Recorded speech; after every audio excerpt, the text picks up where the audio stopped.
इन्द्रो विश्वस्य राजति उमासहस्रम् सप्तविंशस्तबकः शिखरिणी वृत्तम् प्रचण्डचण्डी विधुन्वध्वान्तानि प्रतिदिशमधर्मं परिहरम् श्रियं यातन्वानः सपदि समयं दुःखपटलम् सहस्रारां भोजे द्रवमसदृशं मे प्रजनयन् प्रचण्डायाश्चण्ड्यासितहसितलेशो विजयते हरीणां शीर्षेषु ज्वलितदवकीलीन्द्रसदृशम् विनम्राणां शीर्षेष्वमृतकरबिम्बेन तुलितम् विरोधिध्वान्तानां तरुणतरणिप्राभवहरम् प्रचण्डायाश्चण्ड्याश्चरणमसतां हन्तु विभवम् भजे भासां शालां निखिलधिषणानां जनिभुवम्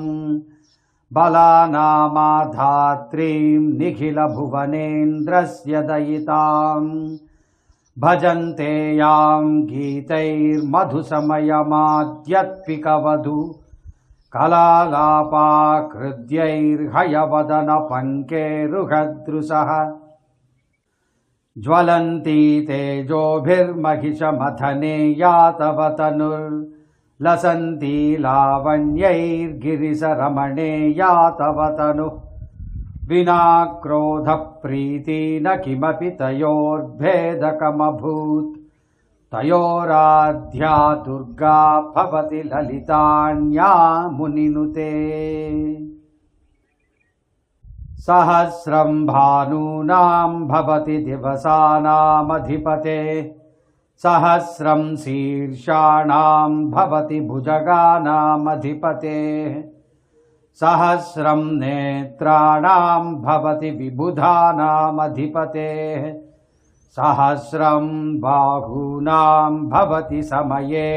हैमवति ते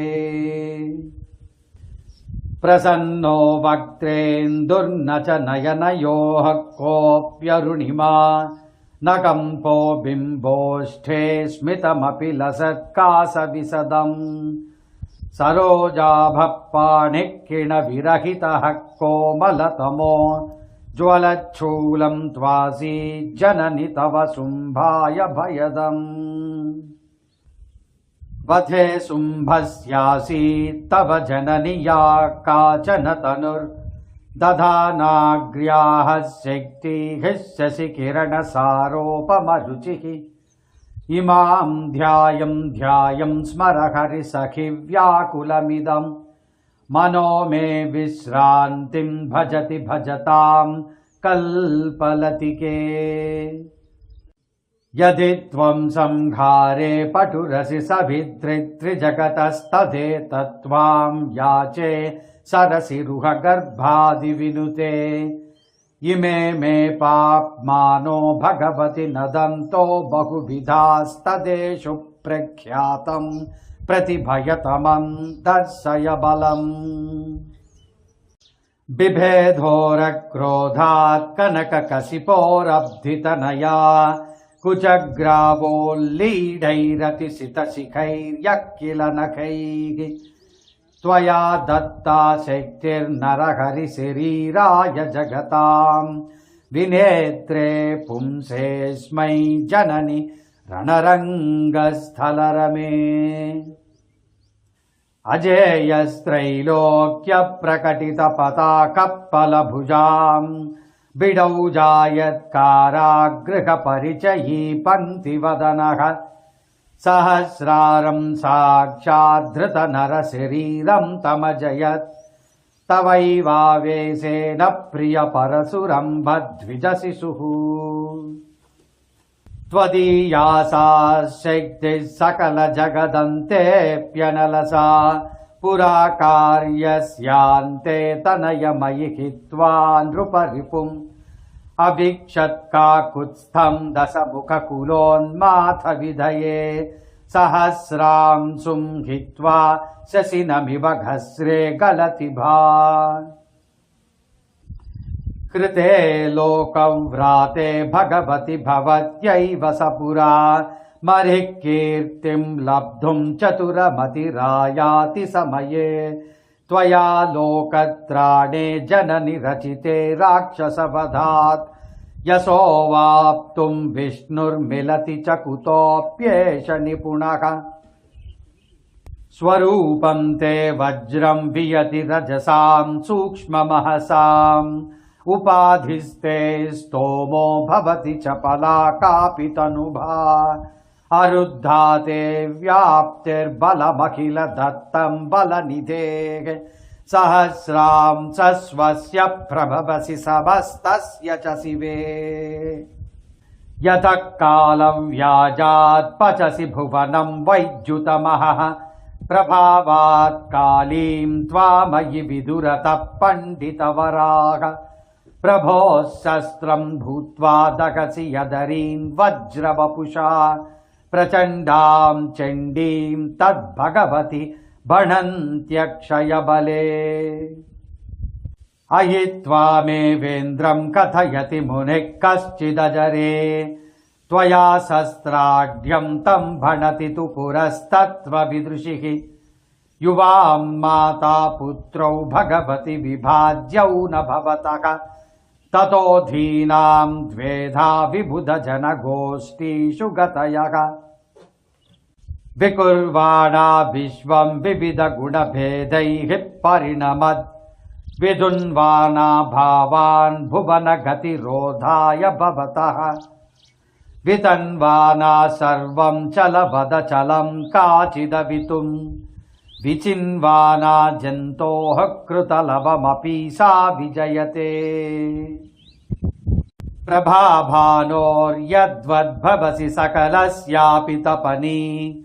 प्रचण्डा शक्तिः सत्यखिलभुवने सस्य तपतः सुधांसोर्ज्योत्स्नेव प्रमदयसि चेतः प्रविशतो भवन्ति भूतादेर्तहरकुहरं मोदलहरी प्रचण्डा गौरी वा त्वमसि वसुरुद्रार्कविनुते स भीमः शम्भुर्वा विभुरभयदपादसुहृदाम् तयोरेकं रूपं तव सह विभो खेलति मघः यमुष्मिन्नाकाशे धवलमगसि क्रीडति परम् विभक्ताया द्वेधा त्वमसि गगने शीतमहसः तथा रम्ये बिम्बे ज्वलितललितस्त्रीतनुविधा तयोर्ब्रूहि साने जननि कतमा मे जननभूः पुरा जन्मन्यासीद्विकटमथवोऽग्रैव सुषुवे दृशोर्भेदाद्दृष्टेर्न भवति भिदा कापि करयोर्न भेदाद्भिन्नं स्यात् कृतमभिविमानैक्यवसतः भिदा तन्वोरेवं न भवति भिदायै तव शिवे वियद्देशे चिण्यां सितमगसि गौर्यां च भवति तव छिन्नं शीर्षं विदुरखिलधात्र्यागमविदो मनुष्याणां मस्ते बहुलतपसा यद्विदलिते सुषुम्नायां नाड्यां तनुकरणसम्पर्करहिता बहिःशक्त्या युक्ता विगतचिरनिद्रा विलससि उताहो तन्वण्यां भृगुकुलविधात्र्यां पितृगिरा तनूजेन छिन्ने शिरसि भयलोलाक्षि नलिने न्यधास्तेजो भीमं निजमयि यदक्षुद्रमनघम् तदाहुस्त्वामम्बप्रथितचरिते कृत्तशिरसम्